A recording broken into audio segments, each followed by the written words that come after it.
Hello friends, কেমন আছো সবাই? আমার আরেকটি নতুন ভিডিওতে তোমাদেরকে জানাই স্বাগত।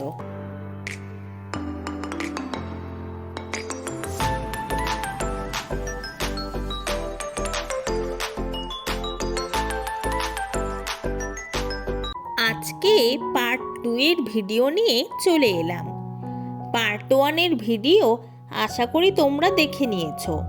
যদি না দেখে থাকো তাহলে আই বাটন ও ডেসক্রিপশন বক্সে তার লিংক দিয়ে দিলাম, দেখে নিও।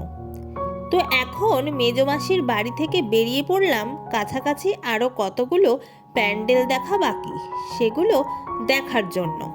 এখন আর কুট্টিমা আসেনি, আমি ও জয়দা আর ফুলদি বেরিয়েছি। জয়দা আর ফুলদি বাড়ি চলে গেছিল, পরে আবার এসেছে, তাই বেরিয়ে পড়লাম। আর প্রথমেই চলে এলাম ঘাগড়ায়। এই যে প্যান্ডেলটা দেখছো, এই প্যান্ডেলটা পুরো সেম খড়গপুর আইআইটির ভিতরে দুর্গাপুজোর সময় করেছিল। শুধু মনে হচ্ছে ওইখান থেকে প্যান্ডেলটাকে উঠিয়ে নিয়ে এইখানে বসিয়ে দেওয়া হয়েছে। যাই হোক, ভালোই লাগলো।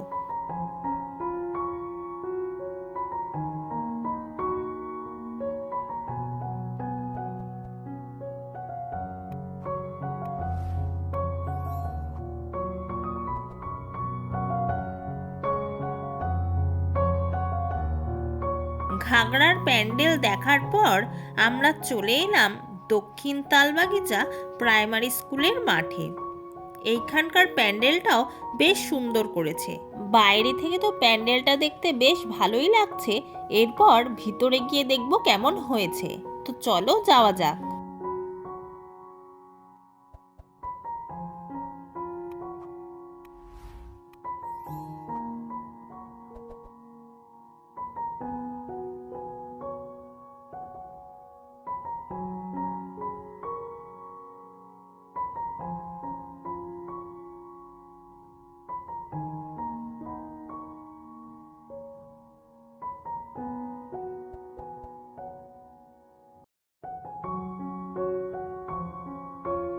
প্যান্ডেলের বাইরেটা তো সুন্দর করেছেই, ভেতরটাও বেশ সুন্দর।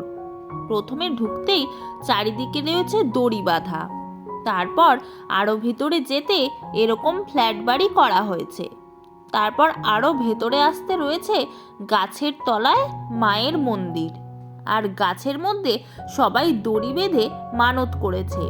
এইরকমই একটা পরিবেশ আমি দেখে যতটা বুঝলাম। আর ভিতরে ঢুকতেই পাখির কিচিরমিচির শব্দ সব মিলিয়ে দারুণ লাগলো এই প্যান্ডেলটাও।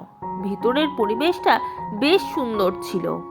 আর এইখানে দেখা হয়ে গেল মনু মাসির সাথে।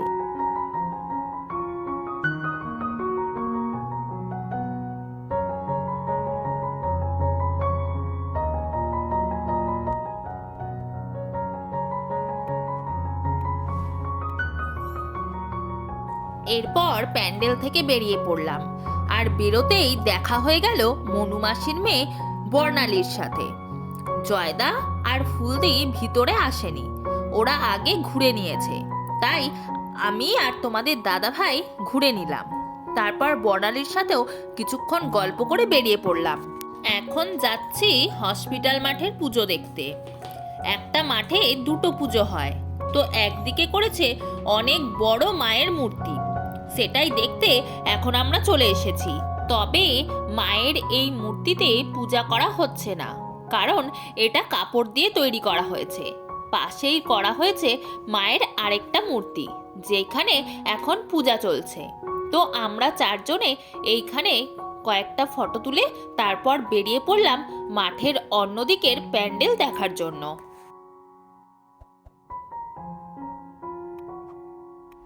তো মাঠের অন্য পাশের প্যান্ডেলে চলে এসেছি, আর এই প্যান্ডেলটাও বেশ সুন্দর করেছে। প্যান্ডেলে যেরকম কারুকার্য করেছে তেমনি প্যান্ডেলটা বেশ কালারফুল দেখতে লাগছে। চলো এবার ভিতরে গিয়ে দেখি মায়ের মূর্তিটা, আর ভিতরটাও কেমন করেছে। বাইরেটা তো সুন্দরই লাগলো আমার কাছে।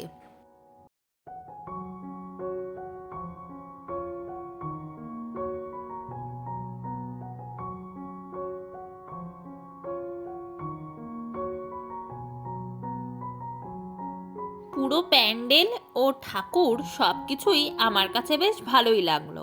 তো এই প্যান্ডেলটাও দেখা কমপ্লিট। চলো এরপর আবার বেরিয়ে পড়লাম অন্য প্যান্ডেল দেখার জন্য।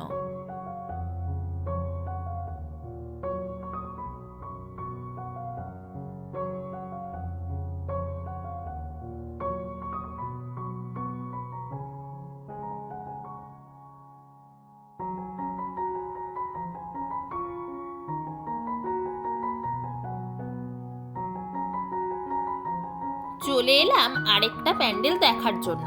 আর এই প্যান্ডেলের থিমটা করেছিল নারী শক্তিকে নিয়ে। পুরো প্যান্ডেলটা ভালোভাবে দেখলে এবং লেখাগুলো পড়লে সেটা তোমরা বুঝতে পারবে।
এরপর চলে এলাম আরেকটা প্যান্ডেলে।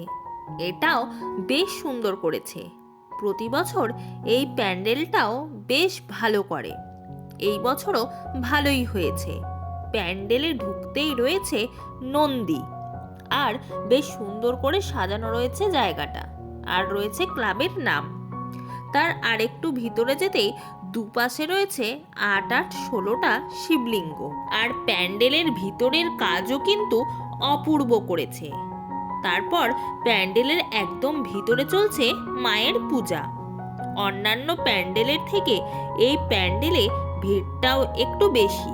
আর এবছর দেখলাম বেশিরভাগ প্যান্ডেলেই শাখাপলা দিয়ে কারুকার্য করাটা একটা ট্রেন্ডে চলছে। তো এই প্যান্ডেলটা দেখে আমরাও বেরিয়ে পড়লাম, আর ফুলদিরাও বাড়ি চলে গেল, কারণ ওদের বাড়ির সামনের প্যান্ডেলই এখন আমরা দেখতে যাব।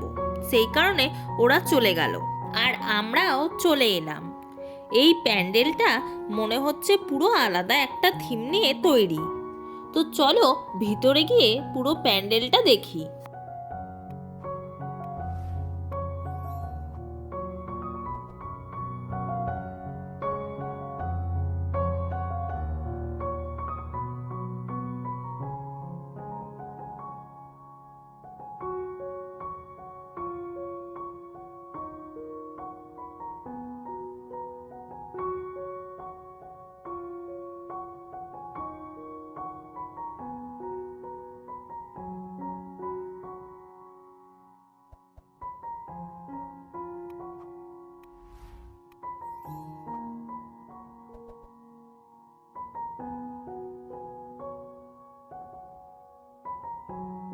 প্যান্ডেলের ভিতরটা বেশ ভালো করেছে। দেখে মনে হলো কোনো এক জাগ্রত মায়ের মন্দির, যেখানে বড় বড় মশাল জ্বলছে। আর আগেকার দিনে যেরকম দস্যু বা ডাকাতেরা মায়ের পূজা করত, তাদেরই কোনো মন্দির।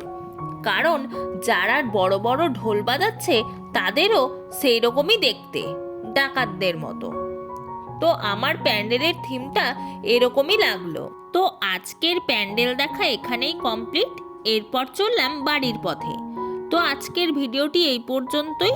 ভালো লাগলে লাইক করে দিও আর চ্যানেলটিকে সাবস্ক্রাইব করে পাশে থেকো।